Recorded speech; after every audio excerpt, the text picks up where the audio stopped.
berjumpa lagi dengan saya Cika dalam online experience Gracia Community Purwokerto kita hari ini. Saya mengucapkan terima kasih dan selamat bergabung untuk Bapak dan Ibu, baik Anda yang Kristen maupun yang bukan Kristen yang menyaksikan tayangan kami. Serta untuk teman-teman dari The City Light dan Gracia Community Jakarta, saya juga mengucapkan selamat bergabung juga. Semoga tayangan kami bisa menjadi berkat untuk kita semua.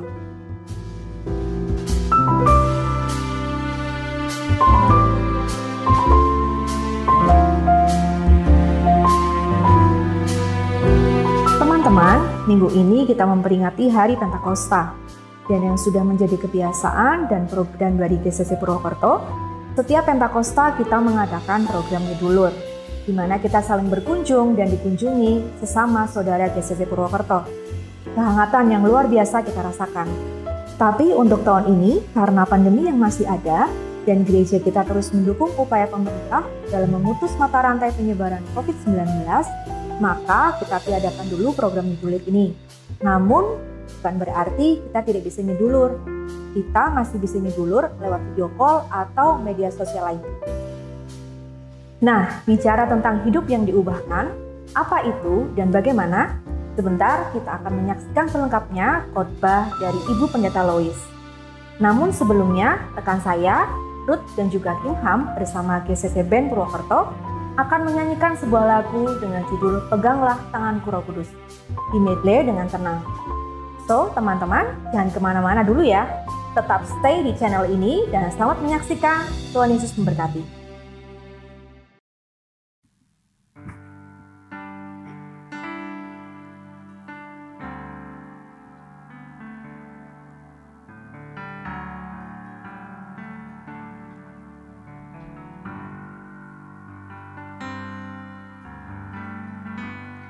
Peganglah tanganku Roh Kudus, setiap hari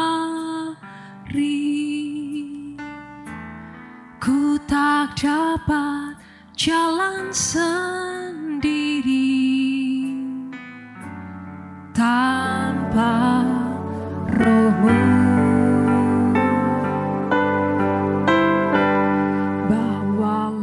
Diriku kepada segala kebenaran, agar ku tidak tersesat mengikuti jalan-Mu.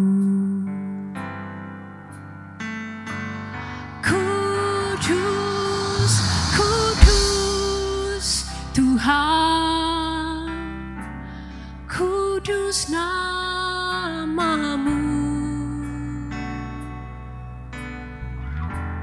ku beri syukur dalam simfoni indah.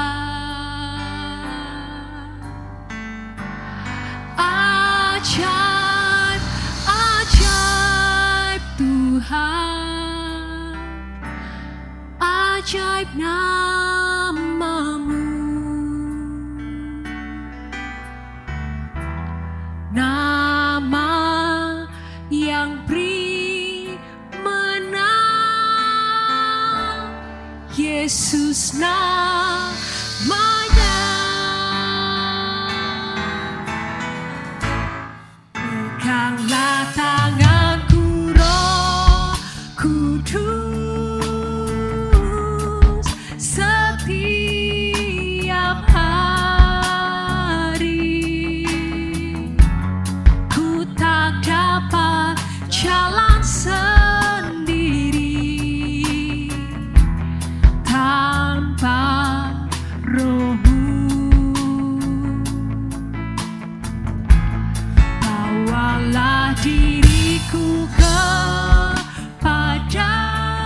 Senang bisa menemui Bapak Ibu semuanya dalam ibadah Pentakosta hari ini. Pentakosta merupakan hari lahirnya gereja atau terbentuknya gereja. Disebut juga hari turunnya Roh Kudus ke atas para rasul.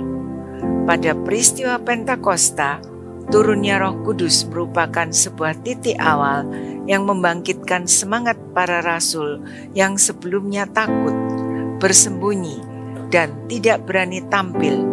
Tetapi saat Roh Kudus memenuhi murid-murid, mereka memiliki keberanian untuk mewartakan Yesus yang bangkit kepada segala bangsa. Kisah Rasul 2 ayat 1-4 mengatakan, ketika tiba hari Pentakosta, semua orang percaya berkumpul di satu tempat. Tiba-tiba turunlah dari langit suatu bunyi seperti tiupan angin keras yang memenuhi seluruh rumah di mana mereka duduk. Dan tampaklah kepada mereka lidah-lidah seperti nyala api yang bertebaran dan hinggap pada mereka masing-masing. Maka penuhlah mereka dengan Roh Kudus, lalu mereka mulai berkata-kata dalam bahasa-bahasa lain seperti yang diberikan oleh Roh Kudus itu kepada mereka untuk mengatakannya. Saudara-saudara, Pentakosta dirayakan orang Yahudi 7 minggu atau 50 hari sesudah Paskah. Mereka mengenang pembebasan dari perbudakan di Mesir. Jadi, Pentakosta berarti hari ke-50 setelah kebangkitan Tuhan Yesus. Selama 40 hari di dunia setelah kebangkitannya, Tuhan Yesus berada di dunia dan berulang kali menyatakan diri kepada para murid bahwa Ia adalah Tuhan yang hidup. Ia tidak dapat ditahan oleh maut, tidak dicengkeram oleh kuasa iblis.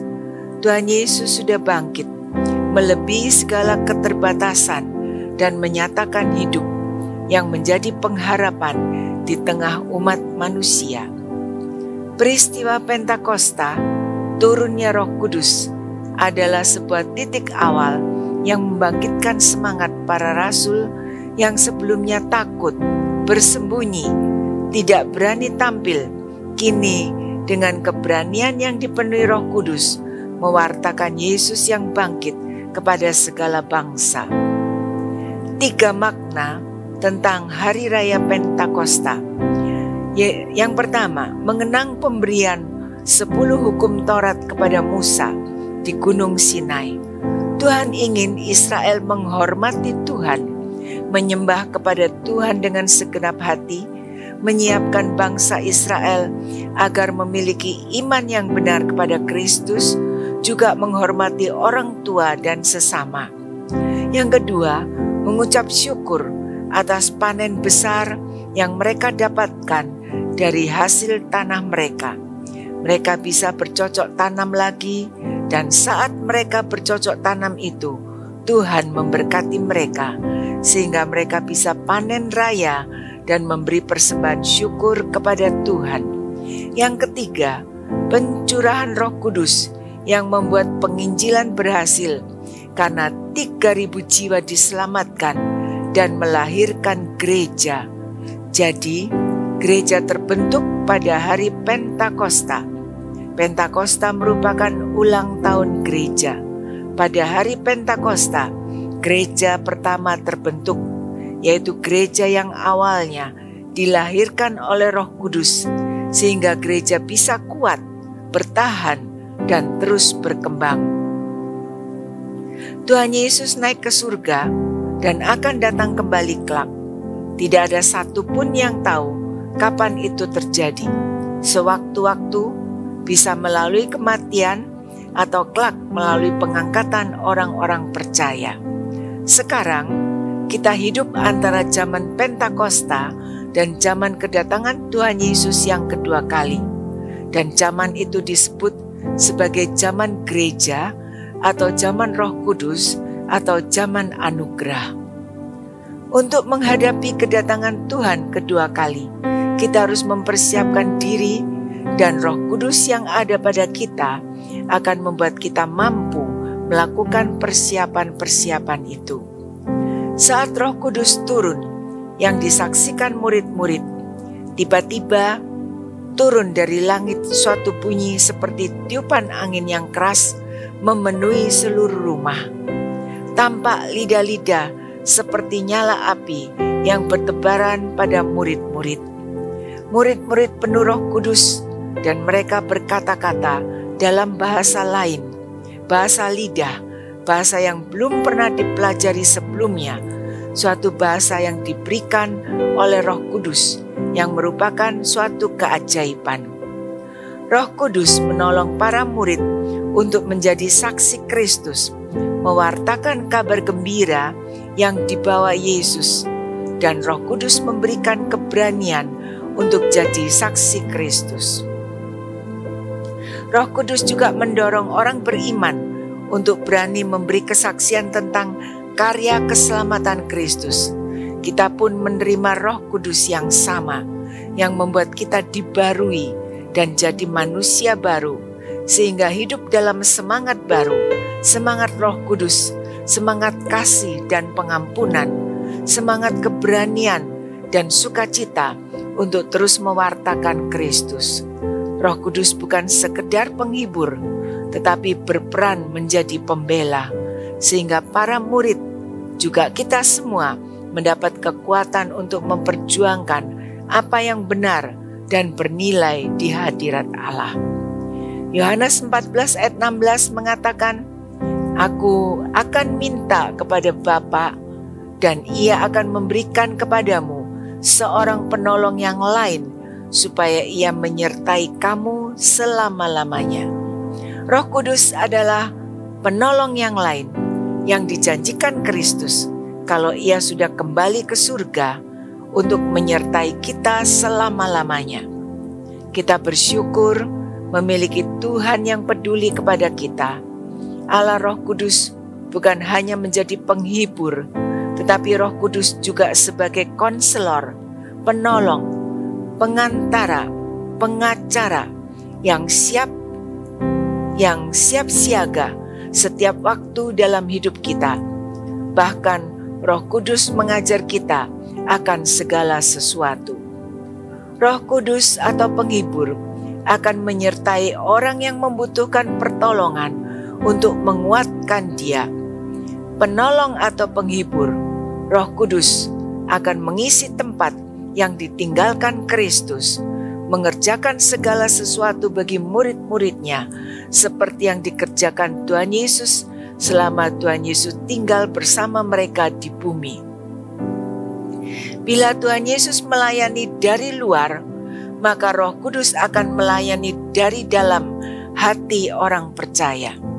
Kehadiran Roh Kudus membuat para murid tidak akan ditinggalkan sebagai yatim piatu, hidup tanpa bimbingan, tanpa perhatian, tanpa masa depan yang cerah, karena Tuhan Yesus lewat Roh Kudus akan tetap membimbing ke arah masa depan yang penuh berkat.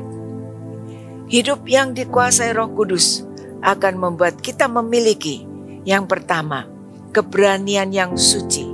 Kisah Rasul pasal 2 ayat 14 dan 40. Pengaruh Roh Kudus dalam kehidupan Petrus telah membuat Petrus memiliki keberanian yang suci untuk berkhotbah, untuk menyatakan bahwa setiap orang perlu bertobat. Siapa Petrus? Seorang nelayan yang dipanggil Tuhan untuk menjadi murid Tuhan. Petrus seorang yang berani. Keberanian yang dimiliki sebelum Roh Kudus menyertai hidupnya adalah keberanian yang dikuasai oleh kedagingannya. Matius 14 ayat 22-33 menceritakan ketika perahu murid-murid diombang-ambingkan oleh gelombang pada tengah malam, kira-kira jam 3, Tuhan Yesus datang berjalan di atas air menemui murid-murid. Murid-murid ketakutan dan mengira hantu, tetapi Tuhan Yesus mengatakan, "Tenanglah, aku ini, jangan takut." Apa kata Petrus? Petrus berkata, "Tuhan, kalau benar itu Engkau, suruh aku datang kepadamu dengan berjalan di atas air." Petrus berani meminta kepada Tuhan supaya dia bisa berjalan di atas air, seolah-olah Petrus menantang Tuhan. Matius 25 ayat 30-35, Petrus berani membuat pernyataan bahwa ia benar-benar mengasihi Tuhan. Petrus mengatakan, "Biar orang lain tergoncang imannya, aku tidak." Tuhan Yesus menegur Petrus dan mengatakan, "Sebelum ayam berkokok, engkau telah menyangkal aku 3 kali." Kata Petrus, "Sekalipun aku harus mati bersama-sama dengan engkau, aku tak akan menyangkal engkau." Matius 26 ayat 51 menceritakan Petrus membela Tuhan Yesus dengan memotong telinga hamba imam besar yang akan menangkap Tuhan Yesus. Matius 26 ayat 60-75 mengatakan Petrus dikenali oleh orang-orang bahwa ia adalah salah seorang murid Tuhan. Tetapi Petrus berani menyangkal dan mengatakan, tidak kenal siapa Tuhan Yesus. Aku tidak tahu apa yang kau maksudkan. Aku tidak kenal orang itu. Petrus mengutuk dan bersumpah, aku tidak kenal orang itu, dan saat itu ayam berkokok. Petrus yang lama adalah seorang pengecut. Ia takut menghadapi aniaya untuk hal-hal yang besar. Tetapi Petrus yang baru, yang dipenuhi Roh Kudus, mengalami perubahan hidup. Kalau dulu, biarpun sudah menjadi murid Tuhan, hidup rohaninya tidak berhasil. Tetapi sekarang setiap perkataannya menjadi berkat. Saat Petrus berkhotbah dan menyadarkan para pendengarnya, 3.000 orang bertobat dan dibaptiskan. Efek Pentakosta memberi keberanian yang suci bagi Petrus. Keberanian untuk melakukan apa yang benar, walaupun harus menanggung resikonya. Keberanian yang kudus itu berharga dan punya nilai. Yang kedua, memiliki ibadah yang benar. Kisah pasal 2 ayat 42 mengatakan, mereka bertekun dalam pengajaran rasul-rasul dan dalam persekutuan, dan mereka selalu berkumpul memecahkan roti dan berdoa. Jemaat mula-mula dalam Kisah Rasul-Rasul adalah orang-orang yang merespon khotbah Petrus. Setelah mereka menjadi percaya, mereka mengembangkan sebuah komunitas persekutuan yang berpusat pada Kristus. Persekutuan merupakan sebuah komunitas orang percaya yang spesifik, yang tidak dapat disamakan dengan perkumpulan komunitas biasa. Rahasia perbedaannya adalah karena di dalam persekutuan terdapat hadirat Tuhan yang sangat jelas di antara jemaat yang hadir. Jemaat mula-mula menggambarkan sebuah persekutuan yang ideal, di mana hadirat Tuhan menjadi dasar dari segala pujian dan penyembahan, serta motivasi kasih sebagai dasar fondasi dari semua perbuatan yang dilakukan jemaat mula-mula. Yang mereka lakukan adalah bertekun dalam pengajaran rasul-rasul. Artinya rajin, giat, bersungguh-sungguh, dan disiplin. Bergereja adalah belajar. Proses belajar ini mutlak karena iman kita itu sebetulnya adalah sesuatu yang selalu bertumbuh untuk kemudian menghasilkan buah. Jemaat perdana ini setia pada ajaran para rasul, ingin selalu memperdalam imannya. Dengan penuh kerendahan hati, mereka menerima dan mengakui bahwa keselamatan telah terwujud melalui kematian dan kebangkitan Kristus. Iman akan Kristus yang bangkit memungkinkan jemaat menjadi tanda yang menarik banyak orang dan membuat mereka disukai semua orang. B. Bertekun dalam persekutuan. Mereka tidak hanya bertekun dalam pengajaran para rasul, melainkan juga bertekun bersama-sama dalam persekutuan. Iman yang berbuah bertumbuh di dalam persekutuan. Kata persekutuan dari kata Yunani koinonia. Koinonia terjadi apabila sejumlah orang berkumpul dan saling berbagi. Kata koinonia berasal dari akar kata koine yang berarti suatu yang sama dan menyatukan. Jadi persekutuan adalah kumpulan orang yang memiliki suatu kesamaan yang menyatukan. Koinonia di dalam gereja bukan hanya sekedar orang berkumpul, tetapi menjadi persekutuan orang-orang percaya yang dipersatukan karena meresponi anugerah keselamatan yang Allah berikan melalui Tuhan Yesus. Bertekun dalam pengajaran dan bertekun dalam persekutuan tidak dapat dipisahkan. Persekutuan jemaat Tuhan dapat menjadi jemaat yang sungguh-sungguh bertekun dalam pengajaran dan persekutuan. Artinya, jemaat yang rindu dan haus untuk terus belajar akan firman Tuhan juga menciptakan suasana persekutuan yang hangat dan penuh kasih.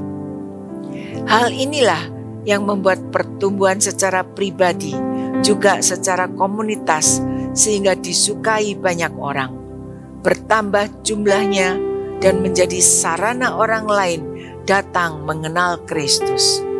C. Pemecahan roti atau perjamuan kudus. Pemecahan roti atau perjamuan kudus senantiasa dan akan tetap menjadi sarana utama dari kehidupan komunitas. Jemaat perdana adalah jemaat yang bersatu dalam perjamuan kudus. Dalam memecahkan roti, jemaat bukan saja menghadirkan kembali pengorbanan dan perjuangan Tuhan Yesus di masa lalu, melainkan juga merayakan masa depan bersama Tuhan Yesus, mempersembahkan seluruh hidup kepada Allah dan sesama. D. Bertekun dalam doa. Jemaat mula-mula dengan tekun berdoa untuk banyak hal, termasuk untuk jiwa-jiwa baru, sehingga Tuhan menambahkan jumlah mereka dengan 3.000 jiwa. Mereka sungguh-sungguh berdoa karena doa merupakan pergumulan hidup di tengah dunia yang semakin individualistik. Doa-doa membangun komunitas, gereja, dan jemaat Tuhan adalah jemaat yang bersatu dalam doa. Sebagai jemaat mereka merasa dan membutuhkan peranan Kristus dalam hidup dan pengutusan mereka. Sebelum diutus, mereka terlebih dahulu menghadap Tuhan, memohon berkat dan kekuatan untuk mampu menghadapi masalah-masalah dalam hidup. Yang ketiga, ketakutan yang suci. Kisah 2 ayat 43. Apa yang dimaksud dengan ketakutan yang suci? Setiap orang tahu apa arti ketakutan. Itu sungguh merupakan ketakutan yang dialami oleh orang-orang pada kebangunan rohani agung pertama dalam sejarah, yaitu pada hari Pentakosta. Ketakutan dan keinsyafan akan dosa merupakan emosi yang dominan pada hari Pentakosta, yaitu ketakutan akan Tuhan. Kristus mengajarkan murid-muridnya untuk takutlah terutama kepada Dia yang berkuasa membinasakan baik jiwa maupun tubuh. Matius 10 ayat 28. Dan ketakutan ini merupakan bagian dari kesehatan gereja-gereja Tuhan. Kita tidak dapat mengalami kebangunan rohani sejati bila tidak ada ketakutan yang suci, yaitu takut dan hormat pada Tuhan, taat pada perintah-perintahnya, berusaha untuk tidak melanggar perintah-perintah Tuhan, takut berbuat dosa atau salah, takut diperbudak dosa, karena hidup kita sudah ditebus oleh darah Kristus, sudah mengalami pertobatan pribadi. Yang keempat, memiliki persatuan. Kisah 2 ayat 44. Dan semua orang yang telah menjadi percaya tetap bersatu, dan segala kepunyaan mereka adalah kepunyaan bersama. Bersekutu adalah salah satu panggilan bagi setiap orang percaya kepada Tuhan Yesus Kristus.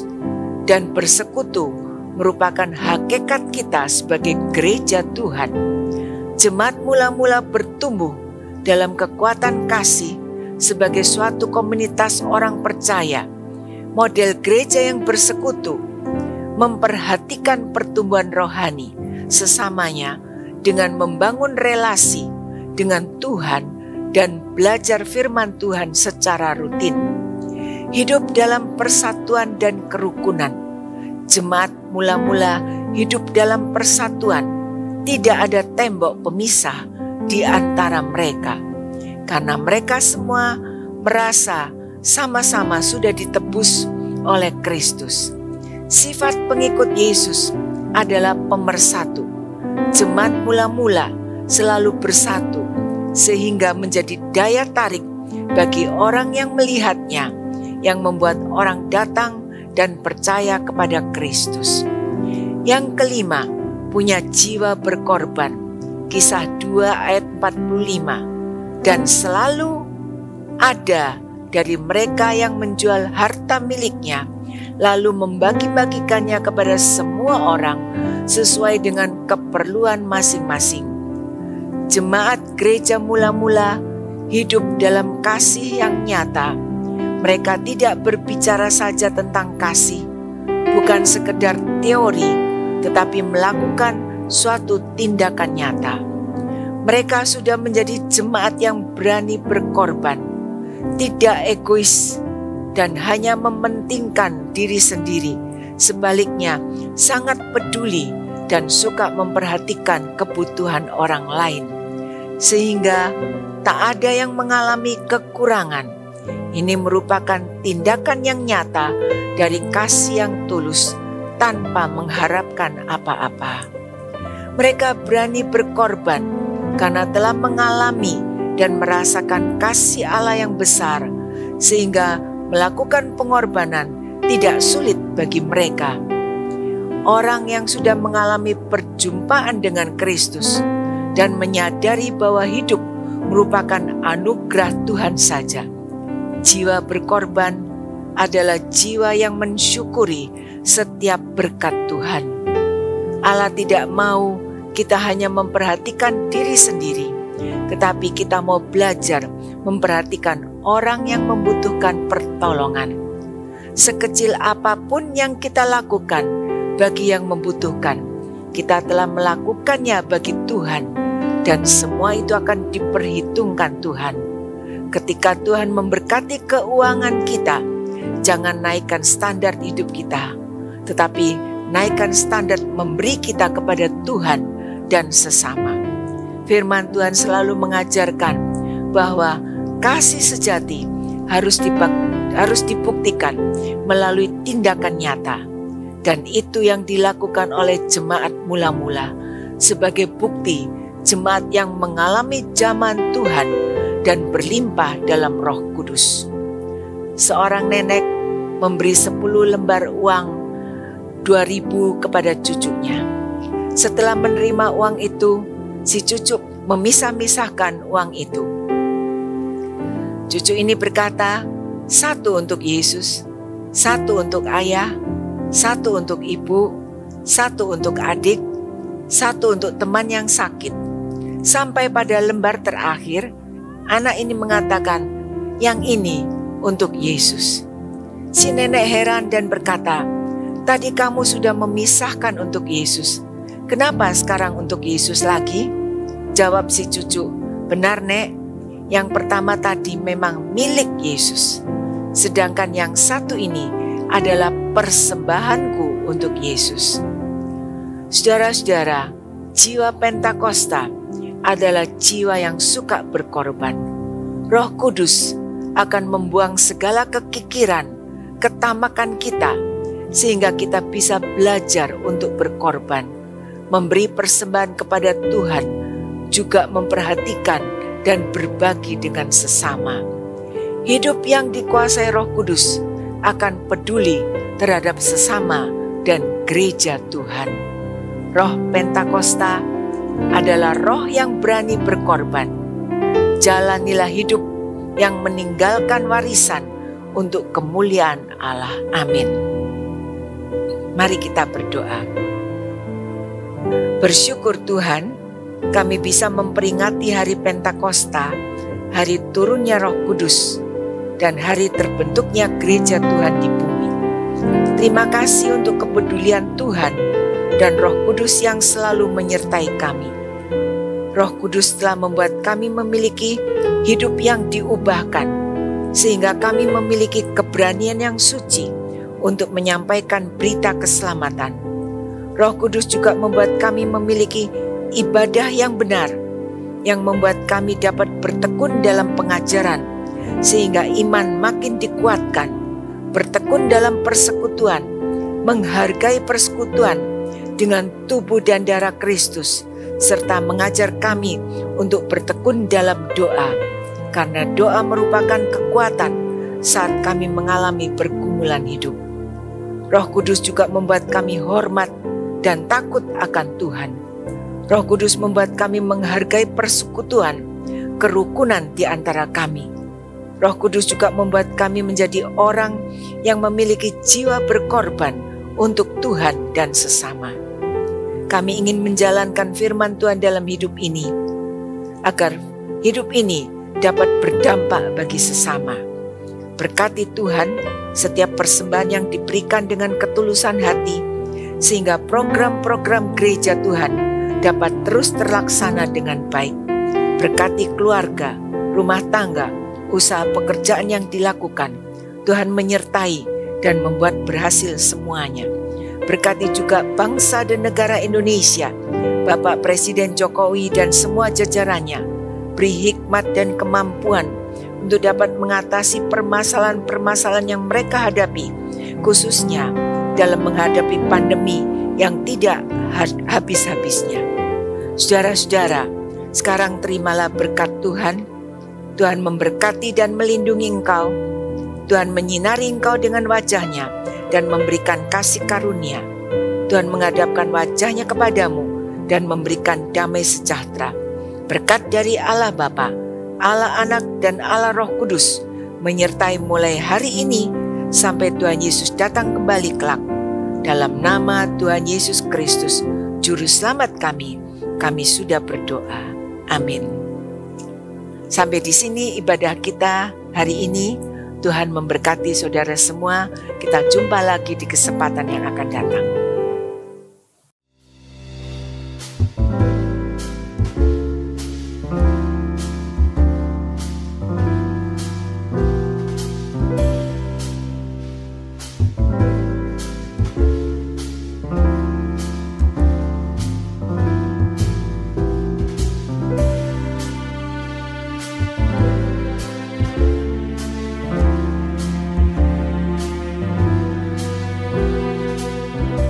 Teman-teman, semoga renungan firman Tuhan hari ini akan memotivasi dan mengubah hidup kita makin lebih baik lagi, menjadi berkat untuk sesama. Terima kasih untuk Ibu Pendeta Lois untuk renungan firman Tuhannya. Serta apresiasi yang luar biasa untuk rekan-rekan saya, all tim GCC Purwokerto, yang kompak dan tak kenal lelah dalam pelayanan untuk ibadah online kita hari ini, walau pandemi COVID-19 ini masih ada. Dan kami juga mengucapkan terima kasih untuk Bapak dan Ibu dan teman-teman semua yang telah dengan setia dalam memberikan persembahan. Kiranya Tuhan memberkati dan memberikan kemudahan serta keberuntungan dalam kita menjalankan usaha dan pekerjaan kita. Selanjutnya, untuk teman-teman yang akan memberikan persembahan, bisa langsung ke kotak persembahan yang ada di gereja, atau bisa juga mentransfer ke nomor rekening gereja yang tertera di layar Anda. Teman-teman, jangan kendor ya, mari tetap patuhi protokol kesehatan yang ada, yaitu dengan menggunakan masker saat keluar rumah, mencuci tangan dengan sabun, dan hindari kerumunan. Sayangi diri Anda, keluarga, dan teman-teman Anda. Saya Cika, sampai jumpa lagi dalam online experience kita Jumat depan. Tuhan Yesus memberkati.